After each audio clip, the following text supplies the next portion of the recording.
মানে উনি মারা গেছে। তো মারা যাওয়ার মানুষ আবার জীবিত হয় কিভাবে? এর আগেও উনি ওনার জানাজা উনি পড়ে ফেলে। এর আগেও উনি ওনার জানাজা উনি পড়ে ফেলে। বাহিরে মাইর খায়। ওনার কি লজ্জা শরম নাই? উনি আমার কথা কিভাবে বলে? হিরো আলম আসলে ওনার মাথায় সমস্যা আছে। আমি এর আগের ইন্টারভিউতে বলছি যে ওনাকে ডক্টর দেখানো দরকার। উনি কেন ডক্টরের যাচ্ছেন না? কাছে তো পাঠিয়ে দিয়েছিল। ডক্টরের কাছে কখনোই পাঠানো হয় নাই।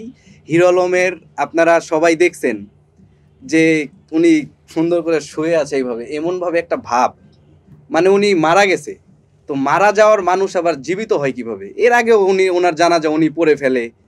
তারপর ওষুধ খায়। তে কত নাটক করব? মানুষ আর ট্রেন্ডিংয়ে ওনাকে কিভাবে রাখবে বলেন? এখন তো আর কোনো পাচ্ছে না, ভিউ পাচ্ছে না। ওনাকে মানুষ বাজে কমেন্ট করে, সাথে আমাকেও রাখছে। না, এগুলো মিথ্যা কথা। রিয়ামনির সাথে যোগাযোগ নাই হচ্ছে প্রায় আমার ১-১.৫ মাস। ১-১.৫ মাস, ২ মাস এরকম। মানে ওরা লাস্ট যখন মিলছে তারপরের থেকে এই মেয়েটার সাথে আমি যোগাযোগ করি না।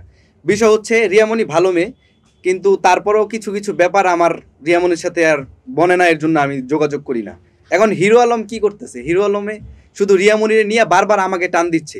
হিরো আলম এখন নিজেই চায় যেন রিয়ামনির সাথে আমি থাকি। হিরো আলম এখন নিজেই চায় যেন রিয়ামনির সাথে আমি থাকি, না হলে নিজের ওয়াইফকে নিয়ে বারবার ম্যাক্স ছবি উনি মানে এত কথা বলে কেন? ম্যাক্স ছবি বারবার বলে কেন? আর উনি বাইরে মাইর খায়। ওনার কি লজ্জা শরম নাই? উনি আমার কথা কিভাবে বলে? ঠিক আছে, উনি আমার নামে যদি মামলা করে, আমার নামে মামলা দিবে, মিথিলার নামে মামলা দিবে, চমনের নামে মামলা দিবে।